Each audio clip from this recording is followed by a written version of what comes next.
नमस्कार, आप देख रहे हैं स्वामी न्यूज और मैं हूं राजीव शर्मा। आइए नजर डालते हैं प्राइम टाइम बुलेटिन पर। अजमेर की दरगाह में संकट मोचन महादेव मंदिर होने के दावे पर सिविल कोर्ट ने याचिका को सुनने योग्य मानते हुए अल्पसंख्यक मंत्रालय, दरगाह कमेटी और एएसआई को नोटिस जारी किया है। यह याचिका हिंदू सेना के राष्ट्रीय अध्यक्ष विष्णु गुप्ता ने दायर की, जिसमें 1911 की किताब अजमेर हिस्टोरिकल एंड डिस्क्रिप्टिव का हवाला दिया गया है। इस मामले की अगली सुनवाई 20 दिसंबर को होगी। को नोटिस जारी किए और नोटिस जारी करके जो प्रतिवादी हैं वो अपना जवाब देंगे। अगली तारीख ऑर्डर आने तक, अभी ऑर्डर आप सब लोगों को भेज दिया जाएगा, पता चल जाएगा अगली तारीख इसमें क्या है। जी, मैं पूछना चाह रहा हूँ, कोर्ट ने आपसे पूछे होंगे तो किस तरीके के तथ्य आपने पेश किया? आपने ज्ञान बापी का भी नाम लिया है, आपने रामलला मंदिर का भी नाम लिया है, आधार क्या रखा? ऐसा कोर्ट ने हमसे बहुत सारे सवाल जवाब किए। हमने उसमें अपनी पिटीशन में कहा था कि हमने 2 साल तक लंबा हमने रिसर्च किया। वो सारा रिसर्च के दौरान हमने क्या क्या किया, कौन सी पुस्तक है उनका हवाला दिया। उसमें एक पुस्तक थी हरबला शारदा सर की, जो कि यहाँ के नाम जाना पहचाना नाम है, और उन्होंने 1910 में बुक लिखी। वो यहाँ के म्यूनसिपालिटी चीफ कमिश्नर भी थे और बाद में सेशन जज भी बने राजस्थान में। उन सारे तथ्यों को हमने दिया और साथ ही साथ और भी बहुत सारे सवाल माननीय अदालत ने हमसे पूछे, उन सबका जवाब हमने दिया। सुबह सुनवाई हुई थी, शाम को 4 बजे ऑर्डर के लिए रखा।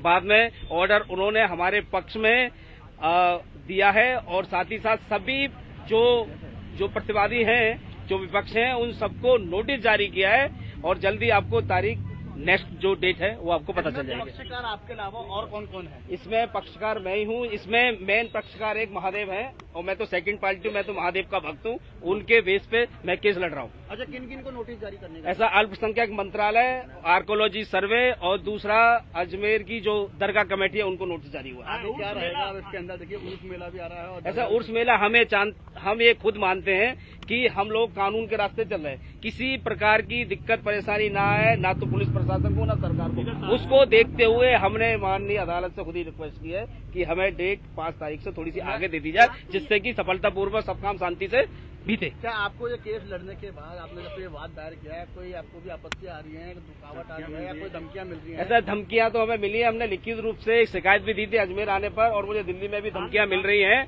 और उस संबंध में थाना या अजमेर का थाना किशनगंज, उसमें शिकायत भी दर्ज हुई है, एफआईआर भी हुई होगी। मैंने बात की थी उनसे, अब देखते हैं पुलिस क्या कार्रवाई करती है। आज भी आप 3 दिन से लगातार यहाँ हो, तो यहाँ पर 3 दिन से भी आपको कोई दिक्कत आ रही है? ना 3 दिन से दिक्कत परेशानी क्या है, अब पुलिस समझेगी कि हमें सुरक्षा देनी चाहिए, नहीं देनी चाहिए, उनको समझ में आएगी तो सुरक्षा देंगे, नहीं देना चाहेंगे तो हम पुलिस से सुरक्षा नहीं मांगते। हम सक्षम है, हमारे ऊपर महादेव का हाथ है और हम ये काम दिल्ली से आगे करना और आगे भी लड़ते रहेंगे। विष्णु गुप्ता जी, खाली यही अजमेर दरगाह ही नहीं, इससे पहले भी आपने और भी कई जगह मामले में आपका नाम है, आप बागी हैं, और कौन कौन से मामले? ऐसा है, मथुरा में जो ईदगाह का सर्वे का आदेश हुआ था वो मेरी पिटीशन पर हुआ था। ज्ञान वापी में भी एक पिटीशन मेरी है और हम लोग सुप्रीम कोर्ट, हाई कोर्ट में भी हमने कई धर्म के लिए राष्ट्र के लिए PIL हमारी चलती रहती है। अब आगे क्या रहेगा? अब आगे रहेगा जो नोटिस है, नोटिस जाएंगे। नोटिस के बाद जो भी डेट मिलेगी उस डेट पर जो दूसरा पक्ष है वो भी आएगा, हमारे भी वकील आएंगे, जो भी आगे की कार्रवाई होगी हम वहाँ सर्वे की मांग रखेंगे।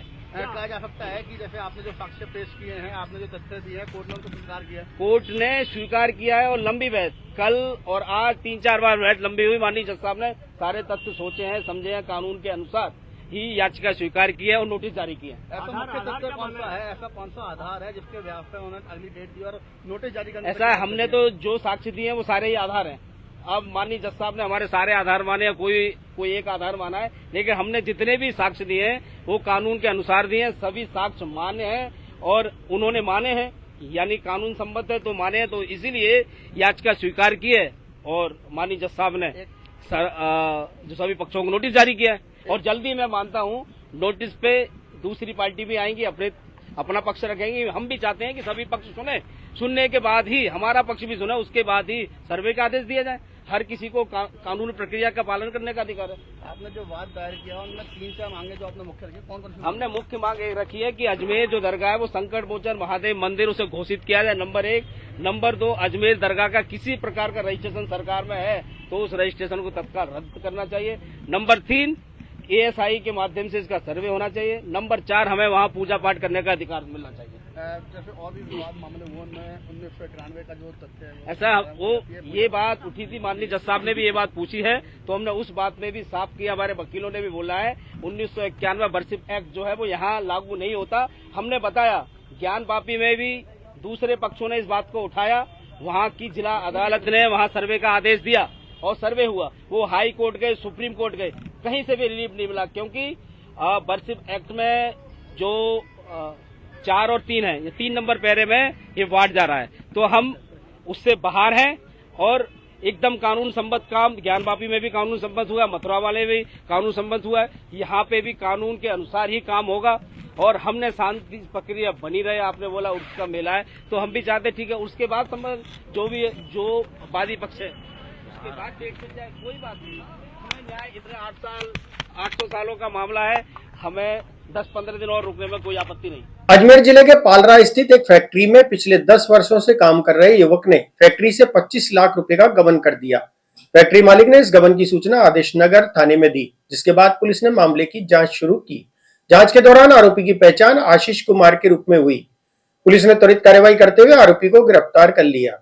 दिनांक 13/8/2024 को श्री अखिलेश जैन महावीर इंटरप्राइजेज पालरा रिकॉम में फैक्ट्री है, उनके वहां पे 10-11 वर्ष से नौकरी करता था, जिसका नाम है आशीष वर्मा। और वो वहां पे वही उनका दुकान का वो राउट रिटेल का सारा काम देखता था, हिसाब भी उसी के पास रहता था, तो पूरा उनको विश्वास था, इस कारण वो दुकान पे काम कर रहा था। तो अभी इनके फरवरी माह में जब उनका मैनेजर वो इनका देखा था, सामान वहां कम पाया गया, स्टॉक देखा था, सामान कम पाया गया, तो उनको संदेह हुआ तो वो नौकरी छोड़ के चला गया, जिस पर आशीष वर्मा ने थाने पर उपस्थित होकर लिखित तहरीर दी थी, जिस पर मुकदमा दर्ज होकर अनुसंधान किया गया। अनुसंधान से पाया गया कि श्री आशीष कुमार वर्मा ये निवासी है, आशीष कुमार वर्मा पुत्र श्री नरेंद्र कुमार जाति नाई, उम्र 42 साल है, निवासी 921/42, विजय सिंह पथिक नगर, पूजा मार्ग धोलाबाटा अलवर गेट का रहने वाला है, जिसको कल दिनांक को गिरफ्तार किया गया। आज माननीय न्यायालय में पेश किया जाएगा और रिमांड प्राप्त किया जाएगा। जो भी उसके द्वारा करीबन 24-25 लाख का गबन बता रहे हैं, उसके बारे में अनुसंधान होगा, बरामदगी के प्रयास होंगे। श्री किशन हेड कांस्टेबल थाना आदर्श नगर। आज अजमेर के महर्षि दयानंद सरस्वती विश्वविद्यालय में प्रोफेसर कैलाश सोडानी ने कुलपति के अतिरिक्त प्रभार के रूप में कार्यभार ग्रहण किया। उन्होंने पुनः जिम्मेदारी सौंपने के लिए कुलाधिपति और सरकार का आभार जताया। प्रोफेसर सोडानी ने कहा कि वे उत्कृष्ट शैक्षणिक वातावरण बनाने और अध्यापकों को इसके लिए प्रेरित करने के प्रति प्रतिबद्ध है। महर्षि दयानंद सरस्वती विश्वविद्यालय अजमेर की पुनः जो मुझे जिम्मेदारी दी है, इसके लिए मैं राज्य सरकार और माननीय कुलाधिपति जी का आभार व्यक्त करता हूं कि उन्होंने मेरे पे इतना विश्वास व्यक्त किया है। मेरा विश्वविद्यालय है ये, यहाँ के सभी अध्यापक और हमारे non teaching staff including students से मेरा काफ़ी अच्छा परिचय रहा है, अच्छा कार्यकाल रहा है। मैं बड़ा संतुष्टि के साथ यहाँ से गया था। बल्कि मैं ये भी कहूँ कि मेरी प्रगति में MDS यूनिवर्सिटी का बहुत बड़ा हाथ रहा है, क्योंकि न केवल यूनिवर्सिटी का काम किया बल्कि मुझे स्वयं को भी यहाँ से काफ़ी कुछ सीखने को मिला और उसी का लाभ ट्राइबल यूनिवर्सिटी बांसवाड़ा और कोटा खुला विश्वविद्यालय को आज प्राप्त हो रहा है। जहाँ तक इस विश्वविद्यालय का सवाल है, समय मेरे पास कम है, परंतु उस कम समय में भी मैं विद्यार्थियों की अपेक्षा के अनुरूप कार्य करने का प्रयास करूँगा और एक अच्छा शैक्षणिक वातावरण निर्माण करने का उत्तरदायित्व मैं अध्यापकों को दूंगा, ताकि MDS यूनिवर्सिटी अजमेर का जो स्थान मेरे पूर्वज जितने भी कुलपति रहे हैं, उन्होंने जो काम किया, उन्होंने जो प्रयास किए, मैं उनको आगे बढ़ाने का काम करूंगा। और कि मुझे अजमेर के नगरवासियों का जो पहले भी सहयोग प्राप्त हुआ था, उस भांति इस समय भी प्राप्त होता रहेगा।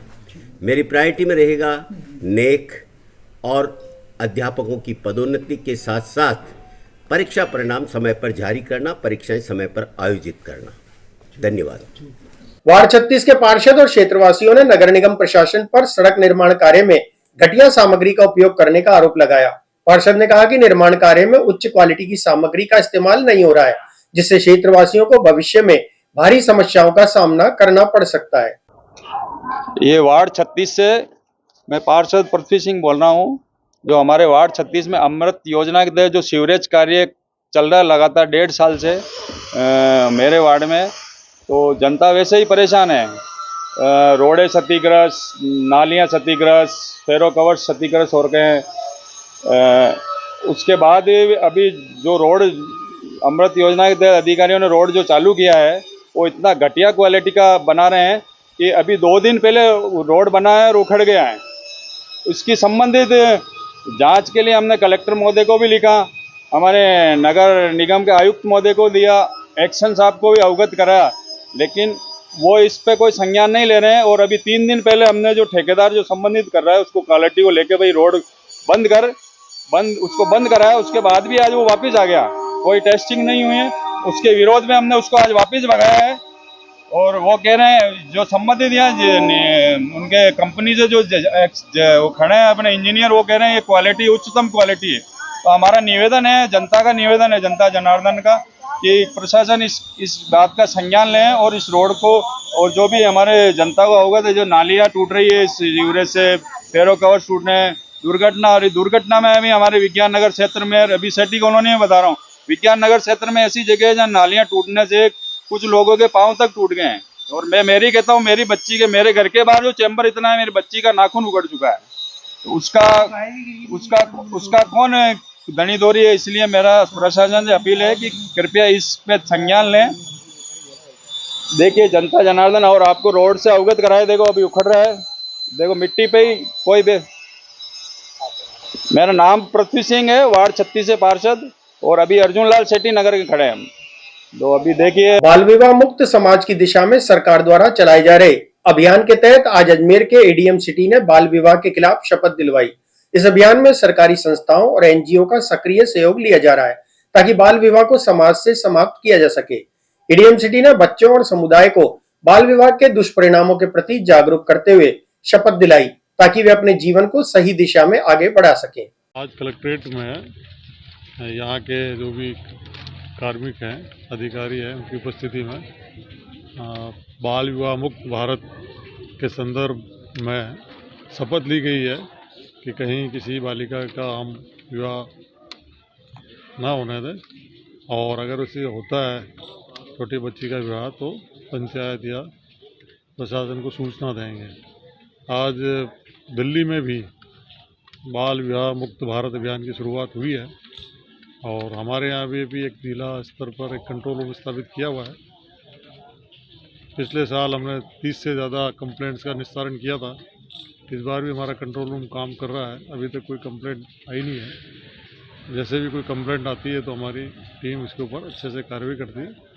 एक तो समझाइश के माध्यम से उन्हें रोकती है, और एक कानूनन जो संभव तरीका है उसके माध्यम से भी उसको पाबंद किया जाता है थाने के द्वारा। और इतने प्रयास किए जा रहे हैं, उसके बावजूद भी बाल विवाह नहीं रुक रहा, कारण क्या है? ये कुरीति है, और इसमें कई चीज़ें होती है, जैसे परिवार का गरीब होना, अशिक्षा, मुख्य रूप से तो ये 2 कारण हैं। तो हमारी टीम इन्हीं सब चीज़ों के ऊपर काम करेगी। सर, आज बाल विवाह मुक्त अभियान की शुरुआत की गई है, और आज वीसी के माध्यम से भी पूरे ऑल ओवर इंडिया में ये संदेश पहुंचाया गया है। साथ ही एक शपथ का भी प्रावधान किया गया है, तभी सभी कलेक्ट्रेट्स में, जिला परिषद में, अन्य सभी कार्यालयों में, एनजीओज़ में बच्चों को ये शपथ दिलवाई जा रही है ताकि बाल विवाह मुक्त अभियान की शुरुआत हो सके और इसे सहज रूप से हम कार्य कर सकें। कितने रोकथाम सर, एक्चुअली हमने यहाँ जिला स्तर पर एडीएम सिटी और कलेक्टर साहब के माध्यम से कंट्रोल रूम बनाया हुआ है, जिसमें विभिन्न तरह की कंप्लेंट्स प्राप्त होती हैं बाल विवाह के संदर्भ में। तो इन्हें एक जाही जो यूनिफॉर्मिटी है वो हमने हमारे एडीएम सिटी सर के माध्यम से और कलेक्टर साहब के माध्यम से की कि सभी विभागों द्वारा एक समन्वित प्रयास किया जाता है, जिसमें बाल अधिकारिता विभाग, महिला अधिकारिता विभाग, ICDS, पुलिस प्रशासन व प्रभारी अधिकारी ASTU, इन सब के द्वारा समेकित प्रयास के द्वारा उनकी समझाइश व रोकथाम की जाती है व इन बच्चों को बाल विवाह मुक्त कराने का प्रयास किया जाता है। सर, संजय सावलानी। आज यातायात कार्यालय में एनसीसी के कैडेट्स द्वारा 7 दिन तक चले प्रशिक्षण अभियान का समापन हुआ। इस अवसर पर पुलिस अधीक्षक वंदिता राणा ने नेशनल कैडेट कोर के विद्यार्थियों को प्रशंसा पत्र देकर सम्मानित किया। पुलिस अधीक्षक ने जानकारी दी कि इस प्रशिक्षण का उपयोग भविष्य में आवश्यकता पड़ने पर किया जाएगा। अभियान का उद्देश्य आमजन और युवा पीढ़ी को यातायात नियमों के पालन और जागरूकता के लिए प्रेरित करना था। यह अभियान आगामी दिनों में भी जारी रहेगा। पिछले एक हफ्ते से एनसीसी के लगभग 140 बच्चों को ट्रैफिक के नियमों के बारे में जानकारी देना, उनका सहयोग लेके पूरे शहर में ट्रैफिक व्यवस्था बनाने में उनको समझाना कि किस प्रकार से ट्रैफिक व्यवस्था बनाई जाती है, ये एक प्रोग्राम के तौर पर चलाया जा रहा था। रोज वो लोग अपना कुछ समय घंटे निकालते थे और हमारे ट्रैफिक पुलिस के साथ मिलके वो समय बिताते थे। आज उसका समापन किया गया है। कुछ बच्चे जिन्होंने और एक्स्ट्रा इंटरेस्ट दिखाया और अच्छा किया, उन लोगों को सम्मानित भी किया गया है। और इस मुहिम के थ्रू बेसिकली हम ज़्यादा से ज़्यादा लोगों को रीच आउट करके ट्रैफिक के नियमों के बारे में जागरूक करना चाहते हैं। और ये जो बच्चे हैं ये एनसीसी के कैडेट्स हैं और ये देश का भविष्य है। आगे आने वाले समय में ये जो पुलिस के साथ ट्रेनिंग ली है उसकी सहायता से इनको हम जागरूक बनाने के साथ साथ ये आगे आने वाले समय में और जो व्यवस्थाएं होती हैं उसमें भी पुलिस का सहयोग करने में सक्षम बने हैं। और ये जो अभियान है ये आगे भी चालू रखा जाएगा। सर्टिफिकेट भी दिया गया? जी, बच्चों को सर्टिफिकेट्स दिए गए। पंढरपुर से शुरू हुई रामदेव महाराज की साइकिल यात्रा आज अजमेर पहुंची। समाज के लोगों ने यात्रा का स्वागत माला पहनाकर किया। इस अवसर पर पार्षद कैलाश छीपा, सूर्यकांत, हंसराज लोधा समेत कई अन्य समाज के लोग मौजूद रहे। यह यात्रा पंढरपुर से शुरू होकर पंजाब तक जाएगी। यात्रा के स्वागत कार्यक्रम के दौरान समाज के लोगों ने रामदेव महाराज के प्रति अपनी श्रद्धा व्यक्त की और यात्रा के उद्देश्य की सराहना की। संत शिरोमणि नामदेव महाराज की ये रथ और साइकिल यात्रा है। पंढरपुर महाराष्ट्र से घुमान पंजाब तक ये साइकिल यात्रा जाएगी। महाराष्ट्र, गुजरात, राजस्थान, हरियाणा, पंजाब, दिल्ली, उत्तर प्रदेश और महाराष्ट्र होकर ये 12 दिसंबर को ख़त्म होगी। 1 महीने की साइकिल यात्रा है। इस यात्रा में 100 साइकिल यात्री और 50 भजनी मंडल है। भागवत धर्म प्रसारक मंडल, पालकी सोहळा पत्रकार संघ, नामदेव समाज उन्नति परिषद, नामदेव दरबार कमेटी घुमान द्वारा और समस्त छिपा समाज द्वारा ये साइकिल यात्रा निकाली गई है। ये यात्रा का 3रा साल है। उद्देश्य क्या है? महाराष्ट्र संतों की भूमि है और महाराष्ट्र में संतों ने शांति, समता और बंधुता के लिए बड़ा काम किया है। संत नामदेव जी ऐसे संत हैं जिन्होंने उत्तर भारत में घुमान तक इस भागवत धर्म का प्रचार और प्रसार किया है। भागवत धर्म का प्रचार और प्रसार करना यही हमारा मकसद है। आपका नाम बता दीजिए।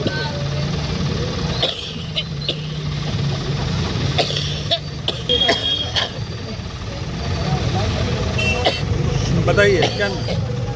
मेरा नाम सूर्यकांत भगवान बिसे, भागवत धर्म प्रसारक मंडल और पालकी सोहळा पत्रकार संघ का अध्यक्ष हूँ। हमारे नामदेव समाज से हैं हम।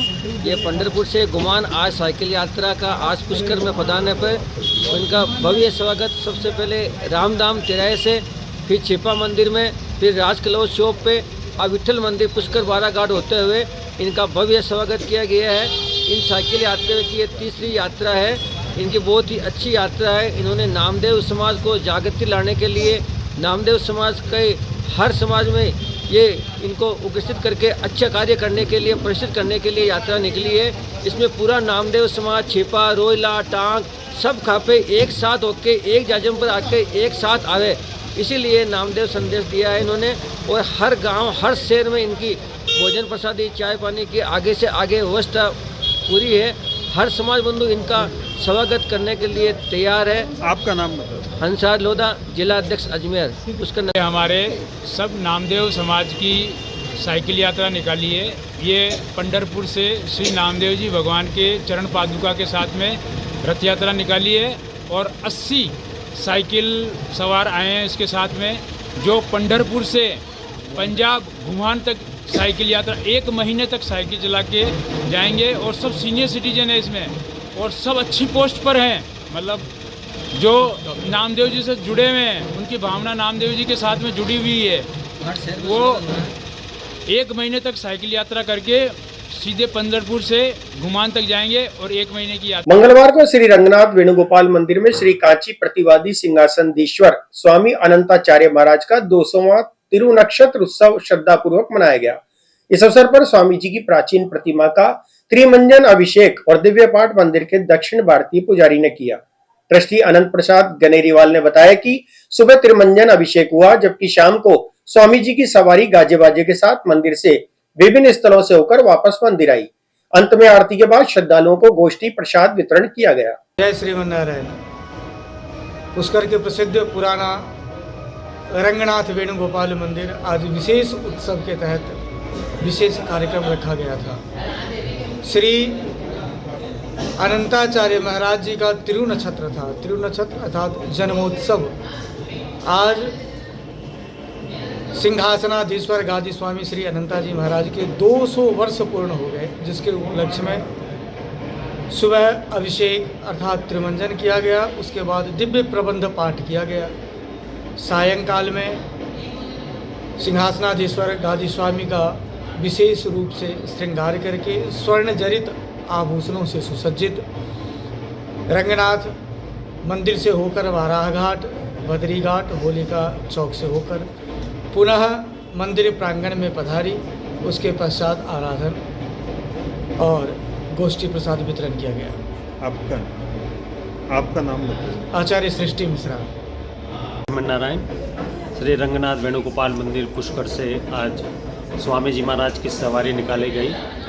इन्हीं अनंताचार्य जी महाराज की सत्प्रेरणा से ये जो आप पुराना रंगनाथ मंदिर आप देख रहे हैं, और जिन स्वामी जी महाराज की आज सवारी निकाली गई, इनकी ही सत्प्रेरणा से ये मंदिर बना था 200 वर्ष पूर्व।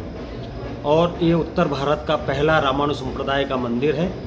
रामानु संप्रदाय का आप गुरुजी की आज जो आपने सवारी आज देखी है, उनकी आज सवारी मंदिर प्रांगण से निकलकर प्रधान वाराह घाट, बद्री घाट, होलिका चौक, माहेश्वरी सेवा सदन से पुनः वापस मंदिर पधारी। उसके पहले आज सुबह प्रातःकाल में स्वामी जी महाराज का त्रिमंजन किया गया, जो बड़ा अभिषेक कहलाता है। नाना विविध प्रकार के दही, दूध, शहद आदि जितने भी पदार्थ थे, उनसे स्वामी जी महाराज का अभिषेक किया गया, जो त्रिमंजन कहलाता है। उससे पश्चात अभी सायंकाल को ये सवारी निकाली गई और उसके पश्चात प्रसाद गोष्ठी का मंदिर में प्रसाद वितरण किया गया। आपका नाम? आशुतोष शर्मा। ये रामानुज संप्रदाय का मंदिर है। रामानुज स्वामी जी के शिष्य अनंताचार्य, इन्होंने 180 वर्ष पहले इस मंदिर का शिलान्यास किया। मंदिर बनने में करीब 21 साल लगे। उसी दौरान स्वामी जी का, जिन्होंने इसका शिलान्यास किया, उनका देवलोक गमन हो गया, तो हमने इनकी मूर्ति बनाकर मंदिर में प्रतिष्ठित करी और नित्य उनकी सेवा पूजा होती है। और आज उनका 200वां जन्मदिन था, तो हमने बड़े उत्साह से, क्योंकि हमारे मंदिर का निर्माण इन्हीं स्वामी जी की प्रेरणा से हुआ, इसलिए नगर भ्रमण के लिए इनकी सवारी निकाली गई बैंड बाजों के साथ। आपका नाम? बहुत सत्यनारायण मिश्रा। फिलहाल बुलेटिन में इतना ही। मुझे दीजिए इजाजत। देखते रहे स्वामी न्यूज।